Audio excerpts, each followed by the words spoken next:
Hello. आज हम electricity chapter के बारे में पढ़ेंगे। तो इसमें सबसे पहले आता है करंट। करंट क्या होती है?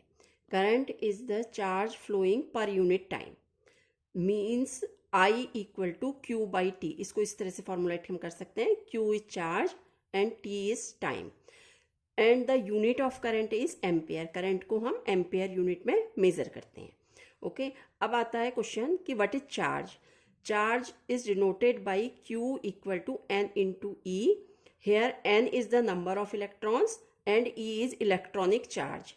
And the value of E is 1.6 into 10 to the power minus 19 coulomb. And the unit of charge is coulomb. Charge को हम कूलम में मेजर करते हैं। ओके, करंट को एम्पियर में मेजर करते हैं और चार्ज की यूनिट क्या है? कूलम है। ओके, अब हम आते हैं रजिस्टेंस पर कि रजिस्टेंस क्या होता है। रजिस्टेंस मीन्स कि रजिस्टेंस जो है करंट के पाथ में कोई भी हिंडरनेस प्रोड्यूस करता है, मीन्स बाधा प्रोड्यूस करता है, तो उसे रजिस्टेंस कहते हैं। इसकी यूनिट होती है ओम। और रजिस्टेंस किन किन पर डिपेंड करता है, किन किन फैक्टर्स पर डिपेंड करता है? Resistance depends on L, length of the conductor, means R is proportional to L.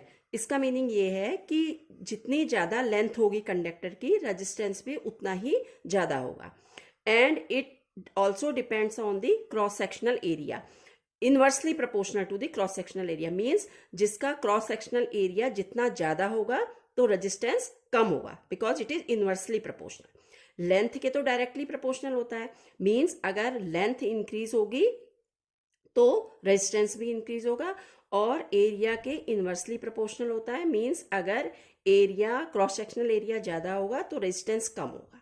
Okay, अगर हम इन दोनों को कंबाइन करते हैं तो हमें ये मिलता है R is proportional to L by A. फिर जब हम इस प्रोपोर्शनलिटी साइन को रिमूव करेंगे तो हमें क्या मिलेगा? R equal to rho L by A. तो यहाँ पर जो ये रो है ये है स्पेसिफिक रेजिस्टेंस, और इसको हम रजिस्टिविटी भी बोलते हैं। ओके, तो रेजिस्टेंस की यूनिट ओम है, लेकिन जो स्पेसिफिक रेजिस्टेंस है या जो रजिस्टिविटी है उसकी यूनिट होती है ओम मीटर।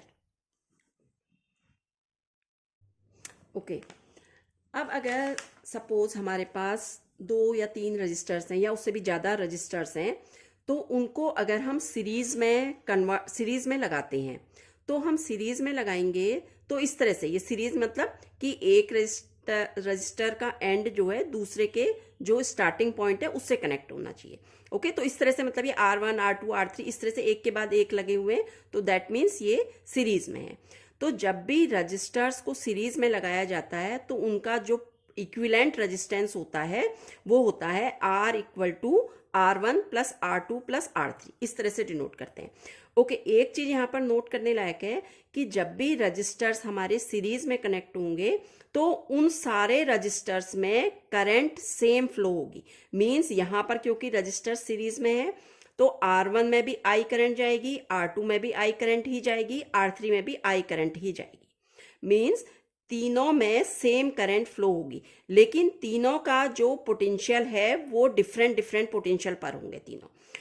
तो जो टोटल इक्विवेलेंट पोटेंशियल होगा वो V1 plus V2 plus V3 होगा, लेकिन जो टोटल करंट हर एक रजिस्टर में जाएगी वो I जाएगी। Okay, current will be same in each resistor in series combination.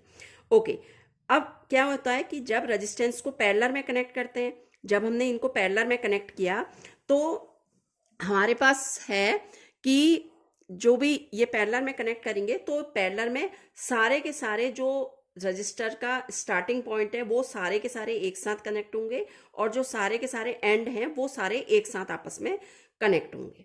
Okay, तो इसमें क्या होता है, जैसे इस तरह से ये R1 R2 R3, देखिए इनका स्टार्टिंग पॉइंट सबका यहाँ एक पॉइंट से कनेक्ट है और एंड पॉइंट भी यहाँ पर एक से कनेक्ट है। तो इस तरह के सर्किट का जो इक्विवेलेंट रेजिस्टेंस होता है वो होता है 1/R equal to 1/R1 plus 1/R2 plus 1/R3। Okay, तो इस तरह से जब रेजिस्टेंस को हम पैरेलल में कनेक्ट करते हैं तो पोटेंशियल सेम रहता है, सबके बीच पोटेंशियल सेम रहता है, और करंट लेकिन हर एक रेजिस्टेंस में अलग अलग जाएगी, मींस I1 यहाँ जाएगी, I2 यहाँ जाएगी, I3 यहाँ जाएगी। तो टोटल करंट जो होगी वो तो I equal to I1 plus I2 plus I3 होगी। ओके, मतलब यहाँ पर तीनों रजिस्टर्स में अलग अलग करंट फ्लो होगी। ओके, अब हम आते हैं पोटेंशियल पर कि what is potential. Potential is work done per unit charge when we bring the charge from one point to another point। एक पॉइंट से दूसरे पॉइंट तक किसी चार्ज को ले जाने में हमें जितना वर्क करना पड़ता है वो होता है पोटेंशियल, उसे हम पोटेंशियल बोलते हैं। तो पोटेंशियल की जो यूनिट होती है वो होती है वोल्ट। ओके, और ओम्स लॉ क्या होता है कि according to Ohm's law current is directly proportional to potential. Current जो है पोटेंशियल के डायरेक्टली प्रोपोर्शनल होती है। मीन्स जैसे जैसे पोटेंशियल इंक्रीज होगा तो करंट भी इंक्रीज होती चली जाती है। ओके, और इसको हम जब प्रोपोर्शनलिटी साइन रिमूव करते हैं हम इसको V इक्वल टू IR लिखते हैं। R यहाँ पर कांस्टेंट है जो कि रेजिस्टेंस है। और ओम्स लॉ की कुछ लिमिटेशंस हैं। ओम्स लॉ हर जगह अप्लाई नहीं होता, ये केवल वहीं पर अप्लाई होगा when the temperature remains constant. जब टेम्परेचर हमारा कांस्टेंट होता है ओम्स लॉ वहीं पर अप्लाई होता है। और it applies only to metallic conductors, ये केवल मेटेलिक कंडक्टर्स के लिए ही एप्लीकेबल है। और it does not applicable two diodes and transistors.